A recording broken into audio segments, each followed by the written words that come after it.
What's up? I'm bringing it back, man. Scary movies coming back, so I'm bringing the what's up back. Anyway, we're about to check out what's going on with Johnny Somali, because he's a loser that should be in jail, but he's supposed to be apologizing or whatever. Crazy. Let's check out an update from Legal Mindset. See what's going down in the Somali world. Well, Johnny Somali world.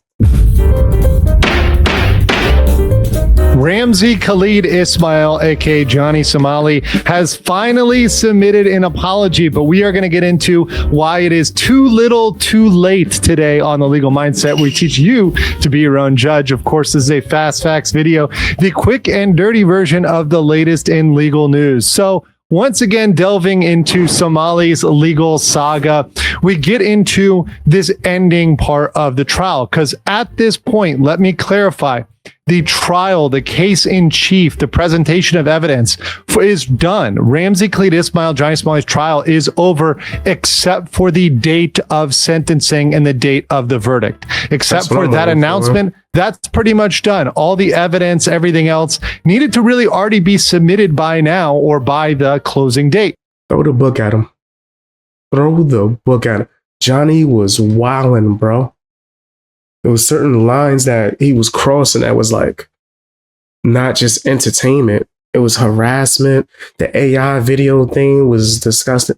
Like, he was bugging out, bro. We got to make an example and show people this is not the way that you grow a platform. And that closing date already passed as of last trial. And the last trial, Johnny Somali, RKI, did submit an in-court apology during his closing. Now, we analyzed that apology and we found it to be a really non-apology. And in my last video, if you guys check that out, after the trial, after he gave that in-court apology, he proceeded to attack Koreans, attack Korean culture, call them stupid, say they get destroyed in a war, say they were, all sorts of negative, nasty things about Koreans, and continue to demean Koreans. I think Korea is one of the most stupid countries in the world.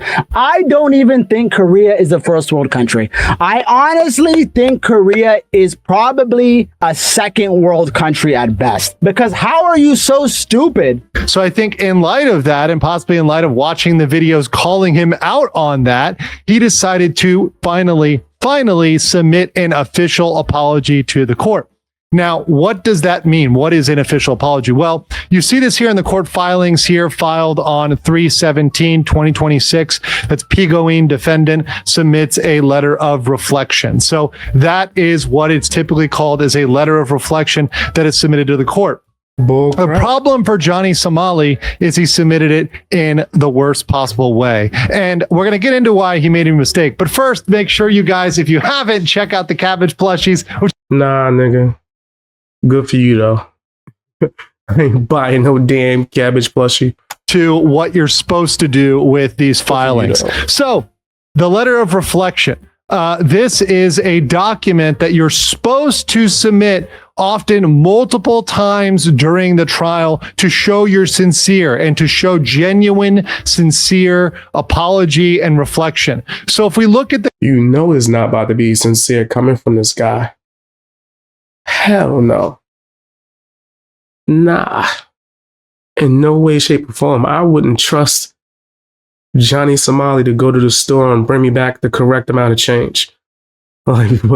So I'm definitely ain't gonna trust him to be sincere. I don't believe his apology. That's a nasty dude, bro. Korean streamer Youngman, and Youngman is very relevant, not just because it's a person that was involved in the case. Once again, there's a reminder, Youngman attempted to have a settlement with Johnny Somali over his deep fake, because there was a deep fake of Youngman and Hank making out, and that was not accepted by the... I hate that, bro. Like, what is wrong with people? That's so foul.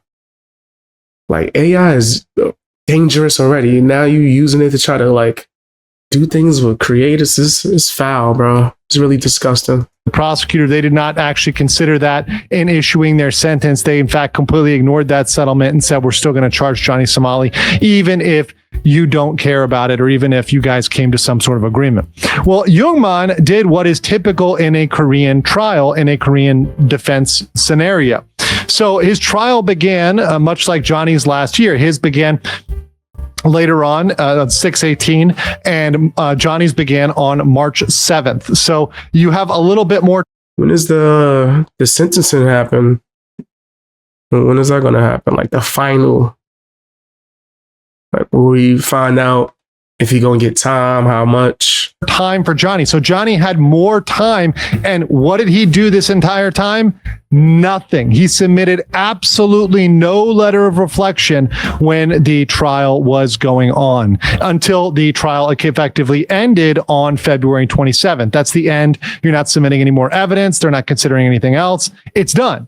Well, what did Youngman do? Well, he submitted multiple letters. You see in June, in July, in August, in October, in November, 8 total letters, 7 of which were during the trial. So he submitted over and over and over and over again these letters showing how sincerely apologetic he was and how sorry he was. And that last letter, the important thing about that last letter is even though the judge didn't consider it, he did that to show overall, hey, I'm sincere and these are sincere and I meant what I said by this, even knowing that, hey, the case is over. The judge is not going to really consider that. But the judge had 7 other letters to look at to show the sincerity of Youngman. Once again, a typical Korean defendant. But Johnny Somali, who's been ignoring the advice and ignoring really what you're supposed to do in a typical Korean trial because he thought it was going to go his way. He thought the charges would be dropped. He thought things would go away. Do you still have that bull crap lawyer that I think they was just using him for clout? Following him around, watching him get beat up. Just standing there looking foolish. Is that guy still around?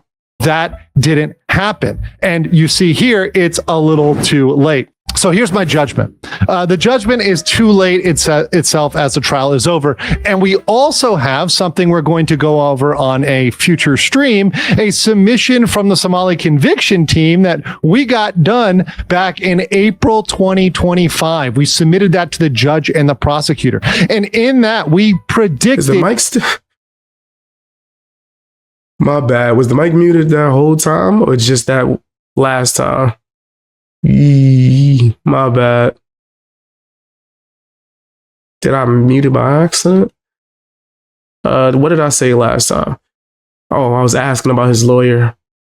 I was asking if he still had that lawyer following him around. My bad. I'm gonna have to try to remember to edit that out. But yeah, I was asking if his lawyer was the same guy that was following him around, or did that guy leave him eventually? My bad. And thank you for letting me know. Real talk. He would eventually submit an apology. Now, even we couldn't predict that he'd be stupid enough to not submit it until the trial itself is over. So that was something we even didn't know how stupid RKI could be. But in that, we predicted that he would at some point apologize and gave very detailed reasons on why that shouldn't be taken seriously. Hey, what's up, CC? How you doing? Word, I ain't see you in like 30 years. How you been? Word up. Why he needed jail time. And that, because it was submitted last year at this point, was something that the prosecutor and the judge can consider, would consider, and are considering when they look through this and we go towards sentencing and the verdict date. So while we've got evidence that's in there timely that they've been considering, Johnny Somali's is not going to happen. So at this point, it's unlikely to be taken serious. And I still do not change my prediction of 2 to 3 year sentence with labor and registration as a sex offender. But I want to know what you guys think about this trial and about Johnny's too little too late. We'll catch you on the next. Yeah, I think there's nothing that he should be able to do to avoid pretty much getting the worst of the worst cases in court. But I also think that he deserves it. This dude was wilding, bro. He did so many things that cross lines that, yeah, I do think that an example should be made out of Johnny Somali. I think that he's one of the worst examples of what a streamer should do in order to grow. But that's just my opinion. Tell me what yours is down in the comment section. Also hit the hype button. And if you want to, just support me and see what's going on in my life, and check out my new channel, that I just made to where I do motivational content and pretty much storytelling and explaining why I think the way I think. Go and subscribe to that if you're able to, or if you want to. Only if you want to. You can find it in my last community post.